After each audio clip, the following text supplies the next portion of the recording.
Pronto. Pode? Pode.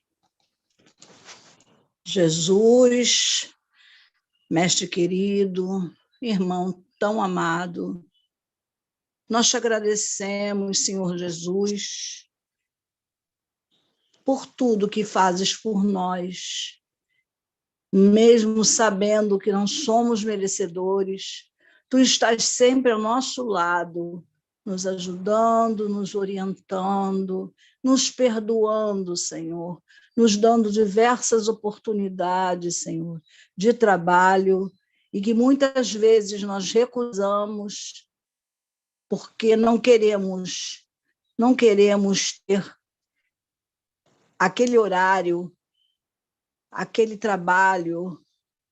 Jesus amado, te pedimos, Senhor, por todos aqueles nossos irmãos que estão sofrendo nas guerras, sofrendo doenças incuráveis nos CTIs, sofrendo frio nas ruas, Senhor Jesus. Te pedimos também pela nossa casa, o Arauto de uma Nova Era, que o Senhor ilumine a cada um que ali se encontra, sejam trabalhadores, os médiuns, a diretoria, que aquela casa seja toda iluminada, Senhor, e todas as casas e todas as religiões, porque todos seguimos a Ti, Senhor.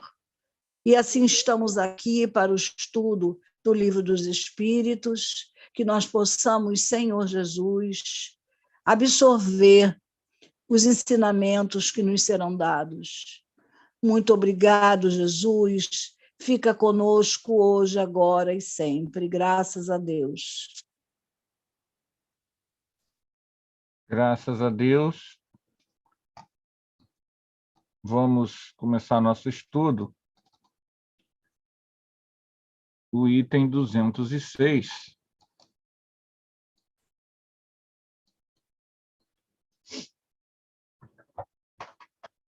O fato de não haver filiação entre os espíritos dos descendentes de qualquer família, seguir-se-á que o culto dos avoengos seja ridículo?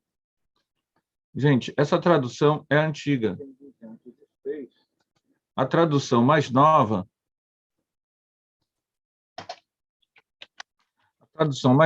de avoengos é ancestrais ou antepassados. Tá bom, gente? Então, avoengos é antepassados ou ancestrais. Resposta da espiritualidade superior dada a Allan Kardec. De modo nenhum.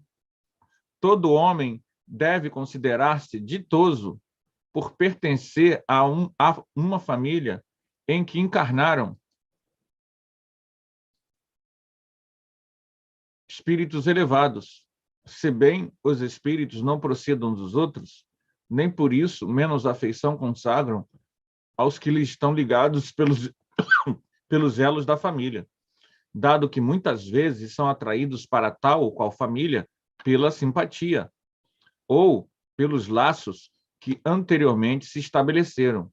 Mas ficai certos de que os vossos antepassados não se honram com o culto que lhes tributais por orgulho, os antepassados desencarnados evoluídos. Só um parêntese. Em vós não se refletem os méritos de que eles gozem. Exatamente. Os méritos deles, lá no além, são deles. Senão na medida dos esforços que vocês empregam por seguir os bons exemplos que vos deram. É a lógica da lei de progresso. O progresso do teu antepassado, o teu antepassado pode ser São Fulano de Tal. Isso não te acrescenta 1 grama no processo da tua evolução. Isso é importante. Somente nessas condições lhes é grata e até mesmo útil a lembrança que deles guardais. Então, os espíritos estão respondendo se o culto aos ancestrais é algo ridículo. E para nós, que vivemos uma sociedade cristianizada, nós muitas vezes não sabemos muito bem o que é isso, culto aos ancestrais. E aí vem uma coisa que a gente acha importante aqui fazer um breve comentário, que é o seguinte: na história da humanidade, o ser humano, na maioria dos povos da humanidade, teve a prática e tem do culto aos ancestrais. Todos os povos antigos tinham, de uma forma ou de outra, no meio das suas religiosidades, das suas espiritualidades, das suas crenças e dos seus mitos,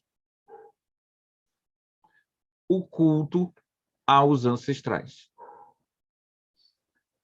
Na China, a gente tinha isso. Na Roma Antiga, você tinha os deuses lares. Na Grécia,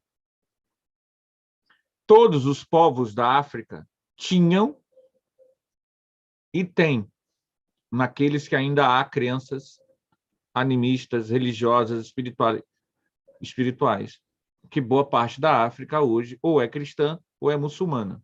Mas, nos povos que ainda permanecem com seus cultos ancestrais, tem.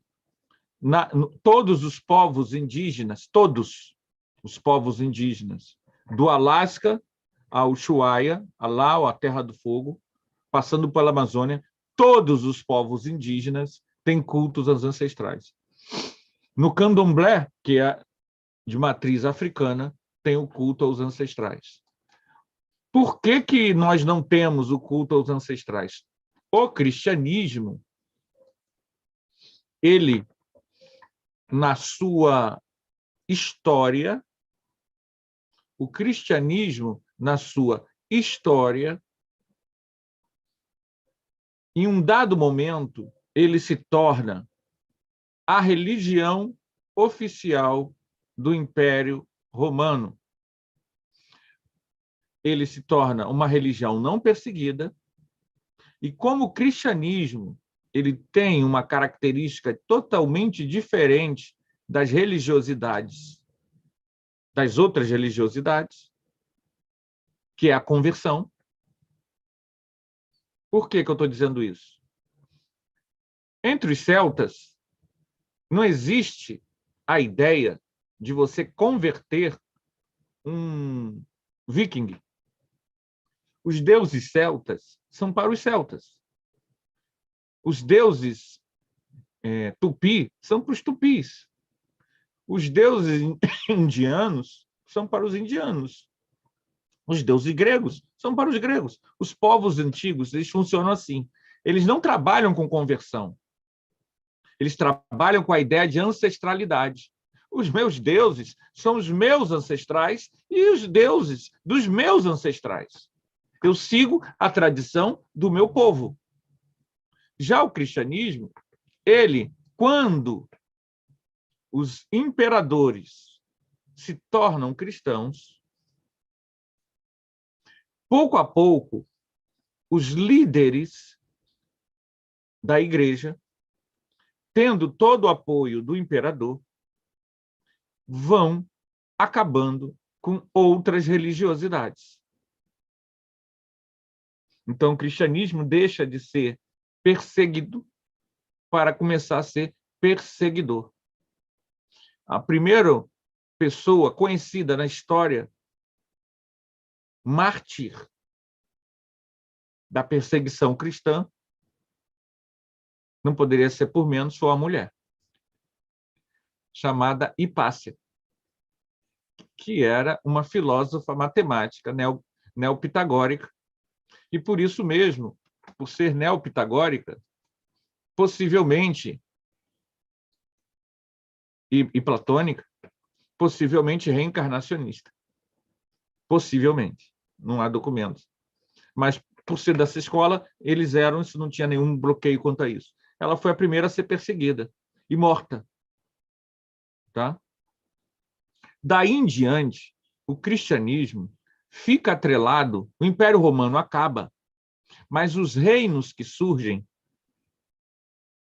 dos povos, dos diversos povos que tomaram partes do Império Romano, eles foram se tornando cristãos.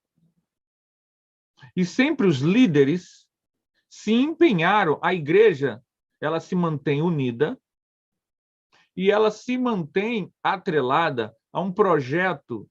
Isso é história, eu não estou aqui falando nem mal nem bem, isso simplesmente foi assim. Há um projeto atrelado ao rei ou ao imperador local. Então, essa ligação igreja e Estado, um Estado geralmente fraco, feudal, em que o rei tinha um poder sobre suas terras e não sobre as terras de todos ao seu redor.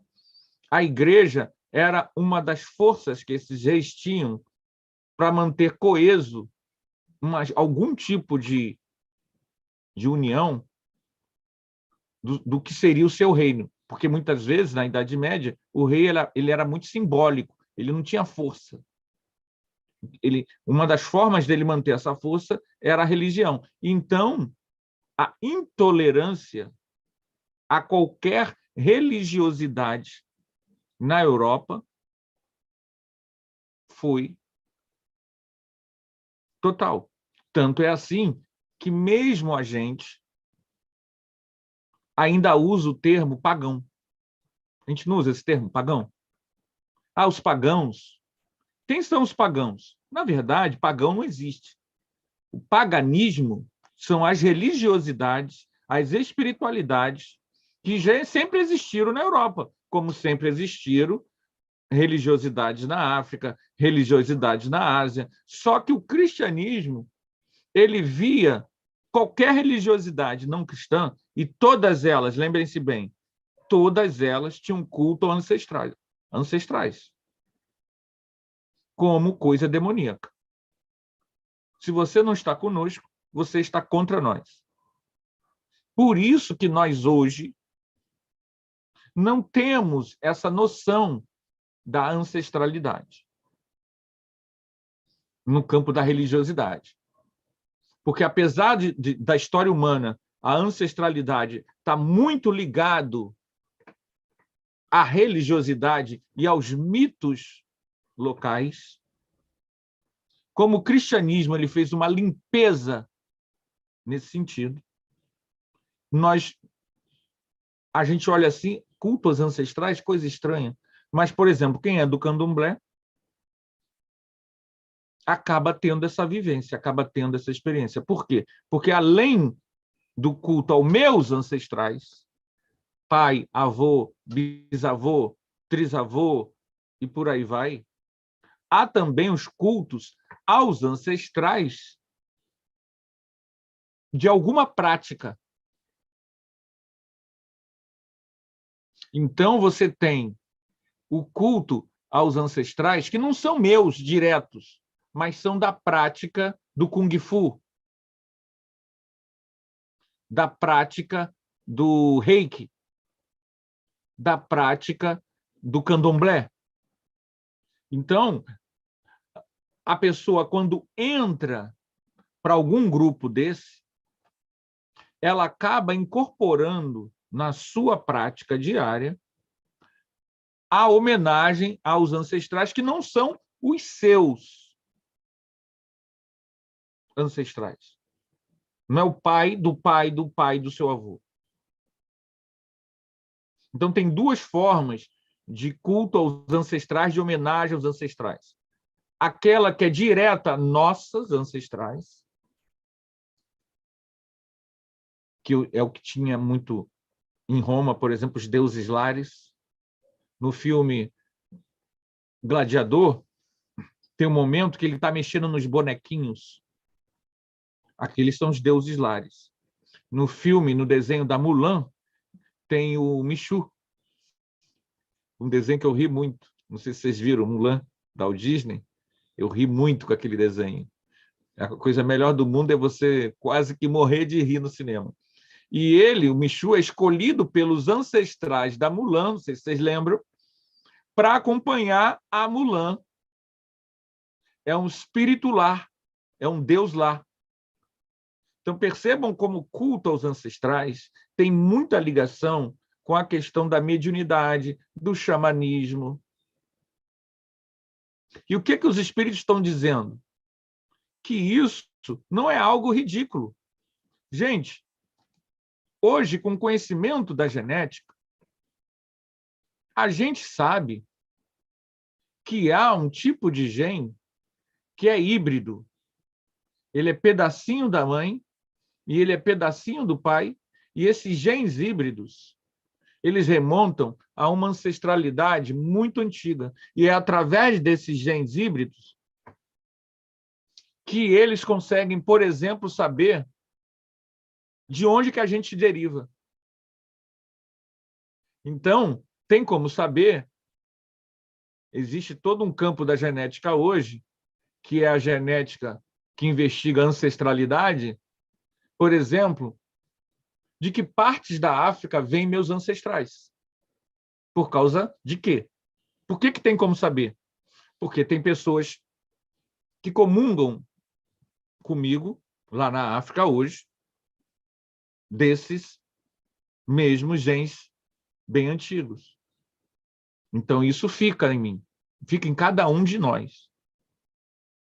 Olha que coisa interessante.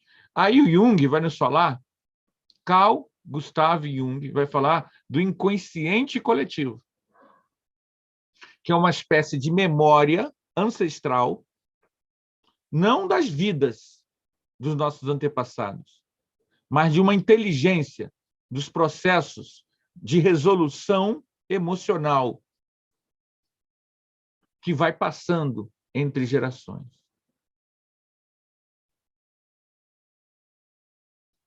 Então, quando eu nasço numa família, aí vem a visão espírita. O corpo físico que me é dado tem toda essa construção genética que se encontra com a minha paragenética, a genética perispiritual, do meu corpo espiritual, das minhas múltiplas vidas, e nessa junção genética física herdada e paragenética forma quem eu sou, alma encarnada. Mas eu não posso desprezar completamente esse processo. Como a gente está vindo estudando famílias espirituais, eu achei curioso, vocês podem interferir, tá, gente? Se deixar, se eu tiver muito avançadinho, tá? Anderson, o que é isso? Anderson, o que é aquilo? Podem interferir aí, tá? Temos aí a presença do nosso amigo Rui. Rui entende muito disso tudo aí também, gente. Então, a gente... Vou contar um caso que eu acho muito curioso, que está no livro da Ivone do Amaral Pereira. Não sei se vocês sabem, se todos aqui sabem.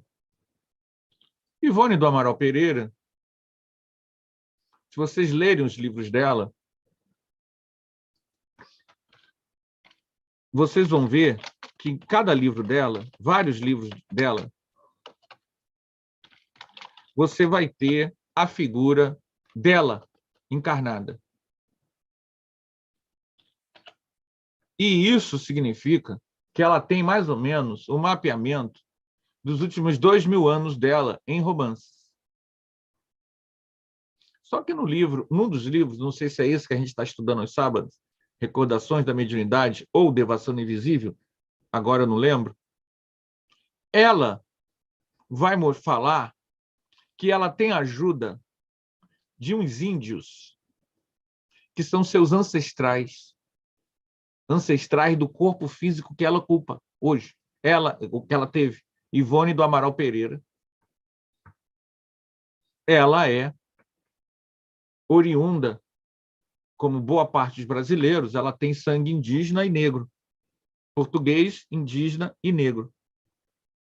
E ela conta que aqueles índios desencarnados, que a ajudavam muito, aqueles índios, quem eram eles? Eles eram seus ancestrais diretos. Estou vendo aqui como é que está a transmissão pelo YouTube. Bom, estamos nesse momento no YouTube também, tá, gente? E nossa audiência no YouTube, nesse momento, é a minha. A minha, eu que estou olhando para o YouTube. Não, tem mais gente, tem mais gente. Então, vamos lá. Gente aí do YouTube também, que quiser comentar, estamos ao vivo, tá? E aí, o que acontece? Esses índios desencarnados, que não tinham ligação com ela, porque as vidas delas nos últimos 1000 anos foi na Europa. Mas eles tinham ligação com... Eram tataravós dela, diretos, consanguíneos. E ela... Entenderam o que eu estou querendo dizer? Ela mantinha um vínculo de afinidade, de simpatia com esses espíritos, mesmo não tendo eles diretamente sendo ligado à sua família espiritual, aquilo que a gente entendeu. E aí você começa a perceber que a genética, esses povos antigos, eles tinham uma certa razão. A genética, ela tem um peso que liga à simpatia, à afinidade. Percebam bem. Deixa eu anotei aqui. Há 20 gerações atrás,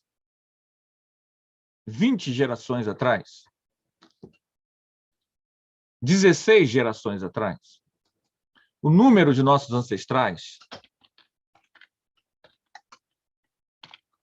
só aumenta, né? A gente tem 2 pais, não é isso? 4 avós, não é isso? 8 bisavós. Quanto mais a gente recua, mais a gente aumenta o número de nossos ancestrais. Não é isso, gente? Então, há 16, se a gente for recuando, há 16 gerações atrás, melhor dizendo, desculpa, gente, há 20 gerações atrás, o número de ancestrais nossos é de mais de 1 milhão. Está vendo aqui, gente? Eu, você, aqui, estamos aqui em cima. Nossos pais, nossos avós, bisavós, trisavós. E quanto mais a gente vai descendo, vai aumentando. Se a gente descer 20 camadas, a gente chega a 1 milhão de pessoas. Essa 1 milhão de pessoas, se a gente descer a 16 camadas, só 16, a gente fica entre o ano 1480 e 1540, por aí. Lá, esses milhares de ancestrais estavam espalhados pelo mundo. A gente não sabe quem são, mas eles existiram. Percebam bem a ideia de família espiritual. Vai nos colocar o seguinte: essas pessoas têm ligação direta com a gente? Não. Não sabemos. Provavelmente, muitas dessas pessoas não têm. Ainda. Não sei se vocês vão lembrar, eu andei vendo alguns estudos nossos, agora de 2, 3 semanas, mas a gente comentou, quando a gente falou de família espiritual, que ela aumenta. Lembra disso, Amanda? Você estava no estudo. Ela aumenta com o tempo. Por vínculo positivo, que é o ideal, e por vínculo negativo, porque você não deixa ninguém para trás. Então, a fraternidade é um determinismo natural. À medida, hoje, esses meus ancestrais de 20 gerações atrás, pode até ser que eu não tenha vínculo nenhum com eles, não tenha tido nenhuma vida com eles. Mas na medida em que eu melhoro o meu sentimento, eu estou mais aberto para eles. E quanto mais aberto para eles, que é a lei do amor, mais eu também vou ajudá-los. E eles começam a fazer parte da minha família espiritual.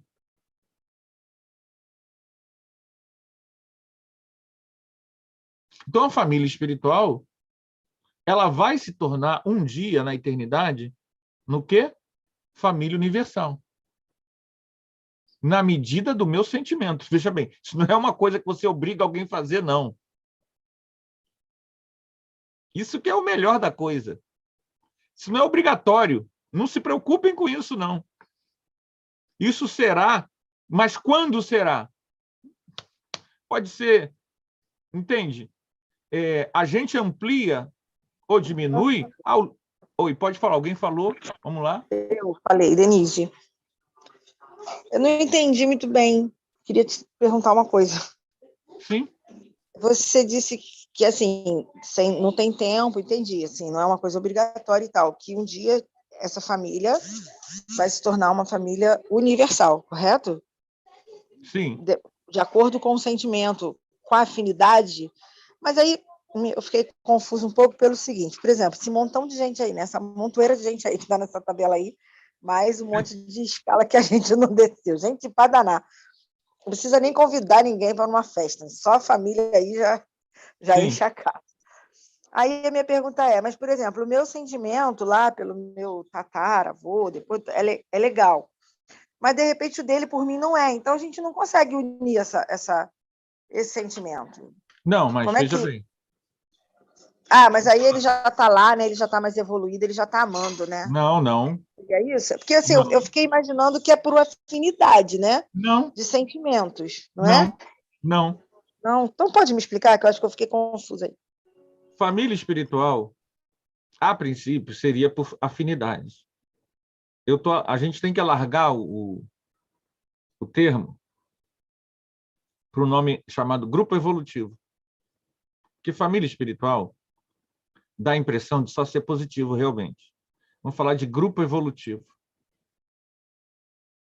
O grupo evolutivo não é só os afins, mas também os desafins.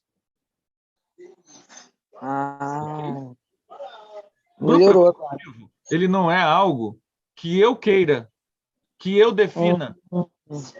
A gente falou um pouco sobre isso em outros estudos. Ele simplesmente está. Não é algo que você... Olha só, o meu irmão não é da minha família, não é do meu grupo evolutivo. Tu pode dizer isso, eu posso dizer isso. Só que você vai reparar, em algum momento, que o teu irmão estava contigo em 1400. Eu estou dando só exemplo, tá? Estou inventando. O teu irmão estava contigo em 1500. O teu irmão estava enrolado naquele problema lá na China no ano 800. Entendeu o que eu estou querendo dizer? Você vai começar a perceber que algumas pessoas, uma vida ou outra vida, elas estão... O padeiro daquela loja, em 1920, é o teu afilhado hoje. Aquele namorado que morreu, aquela primeira esposa que você teve, porque a gente vai trocando de sexo, tá? Isso é normal. Sim, entendi. Aquela esposa que você teve lá em Machu Picchu, há 1000 anos atrás, você teve com ela com 15 anos. Vocês viveram juntos 25 anos, ela morreu no parto. Estou inventando, tá, gente? Ela é a tua bisavó que te recebeu quando você desencarnou, que você nem conheceu. Aquela bisavó que ela já desencarnou, você nem conheceu, nem sabe o nome dela. Você nem sabe o nome dela, mas ela esteve contigo, Ela teve contigo durante 5 anos como esposa ou como marido, tanto faz. Lá em Machu Picchu. Aí, se tu recuar, olha ela aqui de novo. Lá no Egito, assim, assim, assim, assim. Aí você começa... Então, perceba bem, não é eu que determino. Você começa a perceber, opa, peraí. Eu contei aqui o caso do médico, que ele, há 20 anos atrás, ajudou no parto da senhora, da filha da senhora. Passado 20 anos, aquela senhora, ele passou 20 anos, ele mudou de hospital, não sei o quê, ela chega para ele e pede, pelo amor de Deus, para salvar o filho dele que tinha sido baleado. E ele faz a operação do filho. Ele fez o parto há 20 anos, que não lembrava, numa emergência, e depois, 20 anos, ele salvou o filho numa operação. E aí ela falou, o senhor não lembra de mim? E ela trabalhava no mesmo hospital que ele. Ela era servente. O senhor fez o parto da minha filha. Aí ele foi dormir e teve uma lembrança de vida passada na Espanha, em 1700 e pouco, em que ele está chegando numa cidade de Espanha, Badajoz, e está tendo uma confusão lá na fronteira da Espanha com Portugal. E ela vem, essa senhora, já com outro corpo, né?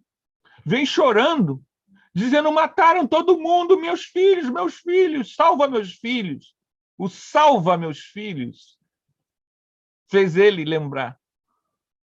Veja bem, essa senhora, ele não tem nenhuma ligação de amizade com ela. Mas por 3 vezes ela passou pela vida dele. Ela pertence ao grupo evolutivo dele. Só que isso é matemático, não é eu que determino.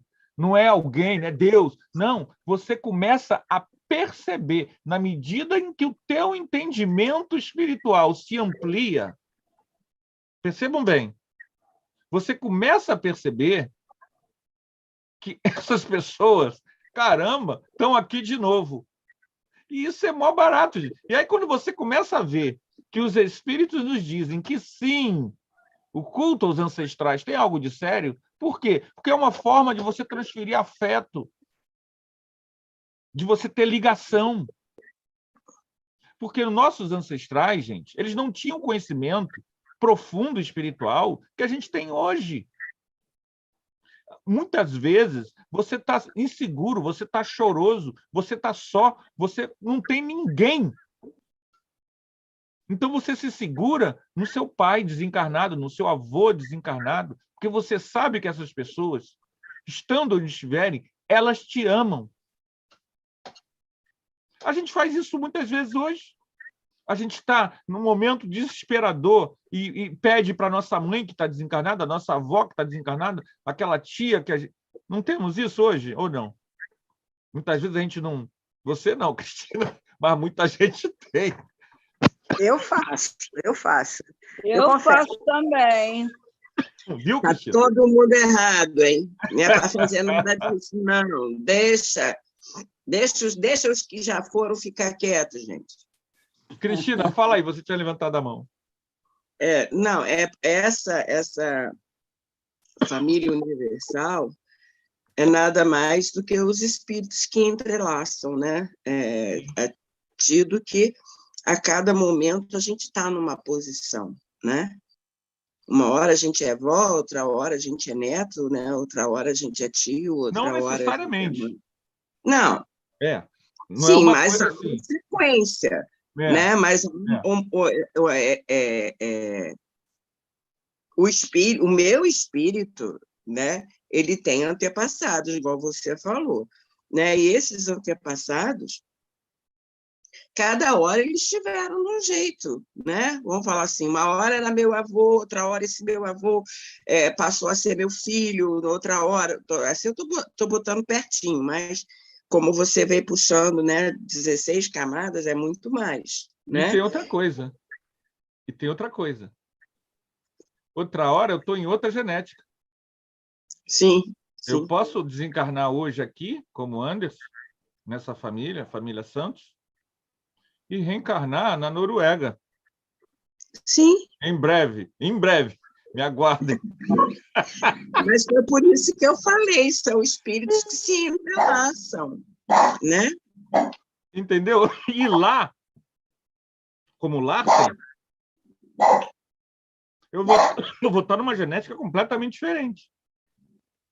Por isso que eu digo, pode ser que aquela genética, como Larsen, ou lá na Uganda, que eu renasça na Uganda, ou na Jamaica, ou em Cuba, ou no Sergipe, ou em Fortaleza, não importa onde for. Mas são famílias que podem não ter ligação nenhuma com a minha família hoje.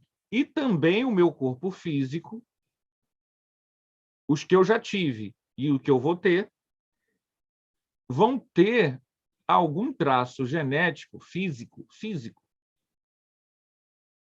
dessa ancestralidade, que eu posso não ter vínculo nenhum com eles, mas posso começar a ter.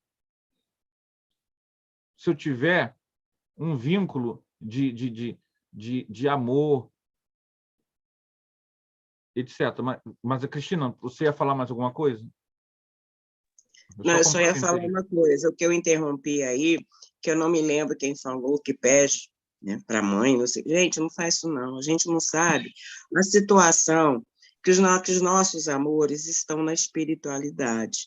Se eles não estiverem numa situação boa, o que vai acontecer? Nós vamos deixá-los aflitos, tá? Então, quer pedir? Pede a Deus, pede a Jesus, pede a Maria, né, aos espíritos amigos.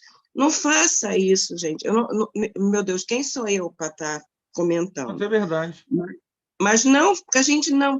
Gente, foram os nossos amores, foram a nossa mãe, nosso pai, mas cada espírito tem a sua individualidade.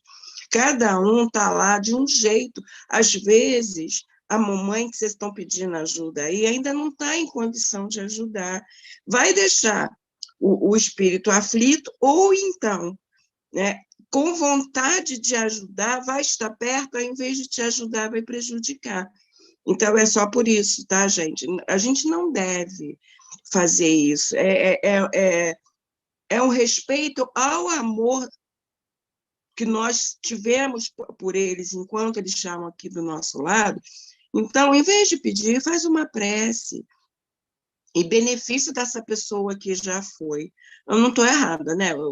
Não, está certíssima. Você me perguntou, por isso que eu fiz assim. Não, faz isso não. Porque você está entrando com um adendo que é o conhecimento que a gente já possui sobre a realidade espiritual. Então, muitas vezes, a gente pode e deve lembrar com carinho de nossos antepassados, prestar-lhes homenagens, etc. Ou pedir, na hora do desespero, que é o que a Cristina está falando, é que, muitas vezes, o espírito, a pessoa, não tem mínima condição de lhe ajudar. Na dúvida, o que a Cristina está nos dizendo? Na dúvida, vá com a coisa certa. Peça a Deus. Porque Deus é o sustentador, é o Pai, é o Criador, é o puro amor. Então, isso é uma estratégia até para você não criar problema a quem, de repente, não tem para dar. Né? Mas, Cristina, você tem razão e eu acabei de explicar por quê. Mas a gente sabe que isso é uma prática recorrente das pessoas. A gente sabe que isso é uma prática recorrente das pessoas. Amanda.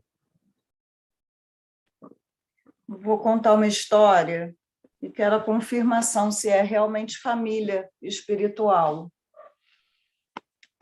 Há uns anos atrás eu tive um sonho que eu tenho a impressão de que foi reencarnatório, porque eu vi uma mulher com uma outra aparência física, num outro lugar, mas eu sabia que era eu.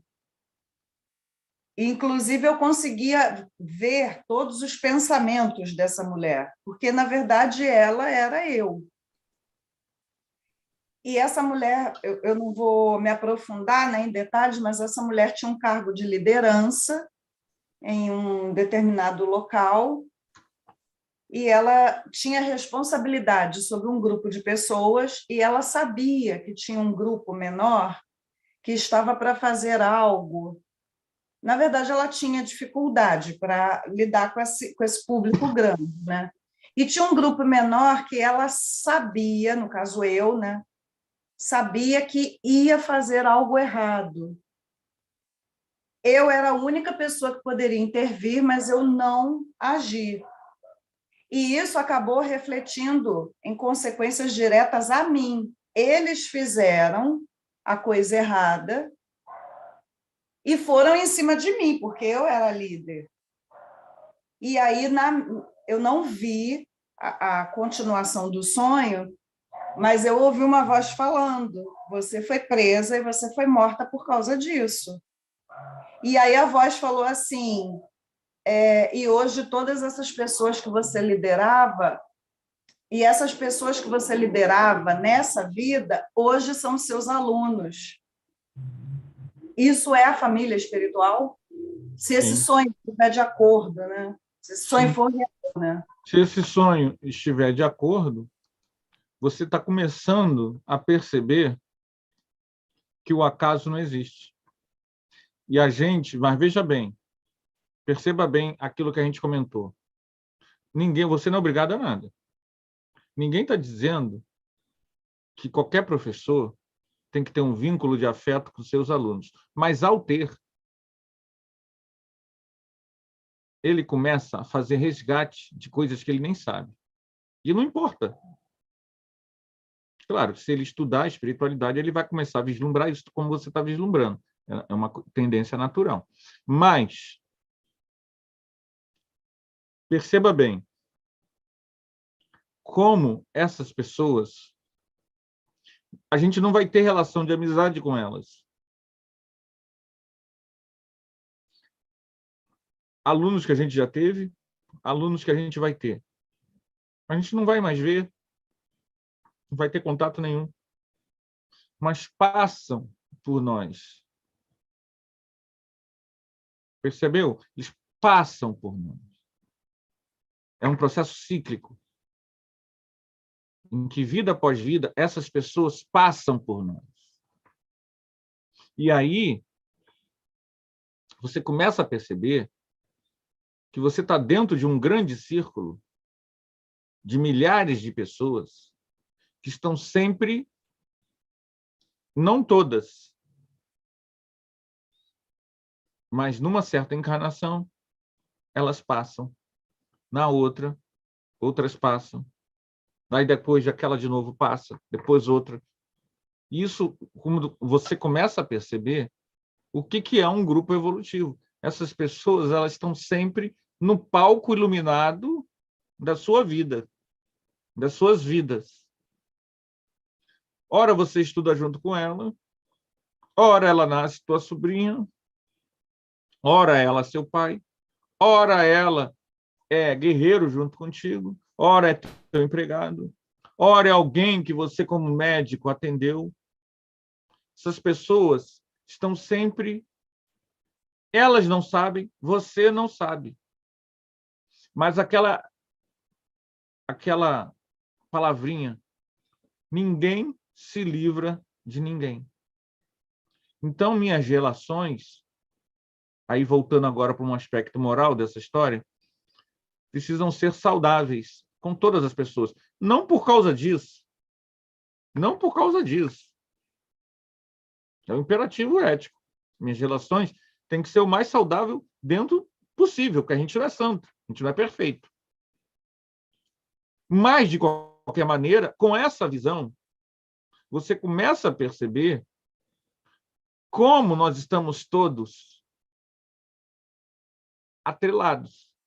E a relação que eu tenho com as pessoas, elas serão positivas ou não, de acordo com o que eu dou a elas. Voltando à questão do ancestral. Perdão aqui, gente. Voltando à questão do ancestral. Nossos ancestrais, resumindo o texto, os que estão bem, os que estão num patamar evolutivo bom, não nos dão evolução. Os méritos deles são deles. Então, você, digamos que você seja sobrinho, descendente de São Fulano de Tal. Isso não te dá, mas pode te dar um vínculo. Pode ser que ele seja da tua família espiritual, porque tem isso, tá? Do teu grupo evolutivo, ele seja o mais evoluído. Então, ele é o líder do teu grupo evolutivo. Todo grupo evolutivo tem um espírito tem uma Alcíone, uma cabeça de ponta evolutiva. A Alcíone, do livro Renúncia, ela é uma cabeça de ponta. Todos nós temos um. Alguns de nós é a mesma pessoa. Alguém que conhece nossas últimas 100 encarnações.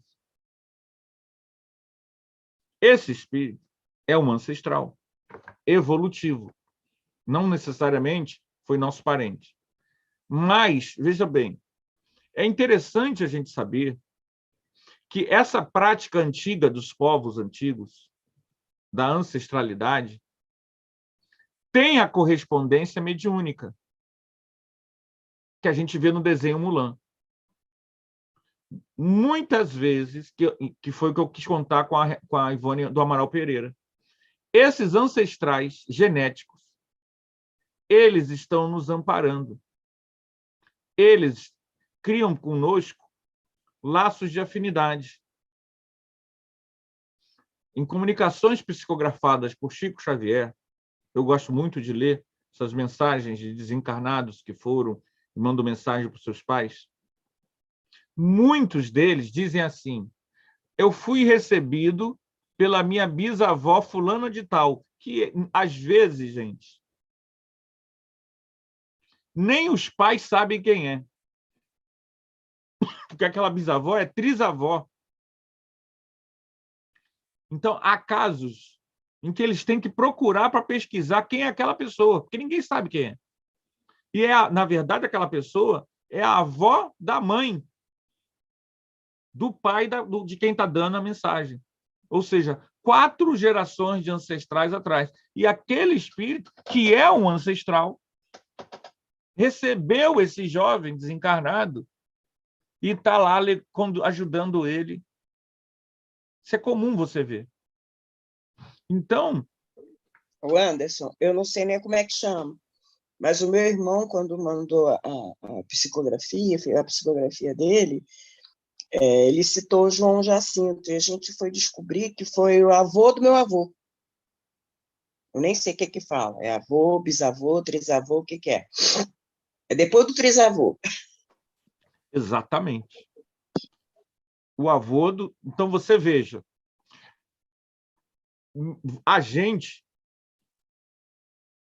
tem essa presença espiritual em torno de nós,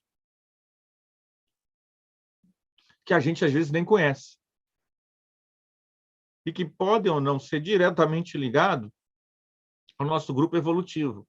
Mas, ao a gente encarnar nesse corpo físico, com essa genética, recebendo as memórias genéticas do inconsciente coletivo, que acabam moldando não só cor de olhos, mas formas, expressões, culturas, saberes, entendimentos, nós acabamos criando um vínculo de afinidade que amplia o nosso grupo evolutivo. Eu sei que o tema é complexo, mas nosso tempo acabou. E é bom que seja curtinho, que assim estimula a gente a querer estudar mais. A gente vai ficar por aqui, tá bom, gente? Pode me falar em que pergunta você está? 206. Obrigada. A gente vai, semana que vem, para o 207. Vamos fazer a prece final e vamos encerrar. Tá bom, gente?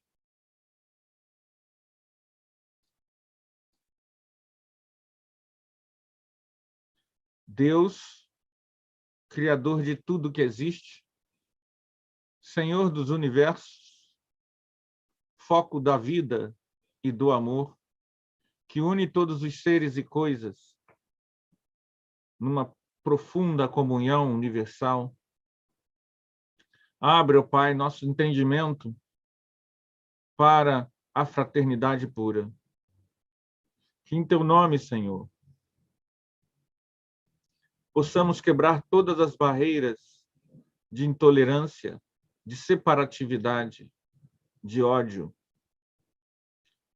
Que em teu nome, Senhor, possamos vibrar e servir para construir um mundo amoroso, assistencial, igualitário, onde o mundo regenerado do nosso orgulho e do nosso egoísmo nos coloque em comunhão com a comunidade interplanetária regenerada. Ó Pai, permita que esses pequenos focos de uma nova consciência nasçam dentro de nossos corações, que possamos fazer a nossa autorregeneração para entrarmos em sintonia com os reais valores do Cristo, de Francisco de Assis, de Mahatma Gandhi e de todos aqueles, Senhor, que lutaram para a construção do mundo mais pacífico, mais amoroso, mais fraterno. Pai amado, abençoa-nos, Senhor, hoje e sempre. Que assim seja. Gente, ficamos por aqui. Vamos ter que parar agora para começarmos os preparativos para a palestra do Arautos, tá bom, gente?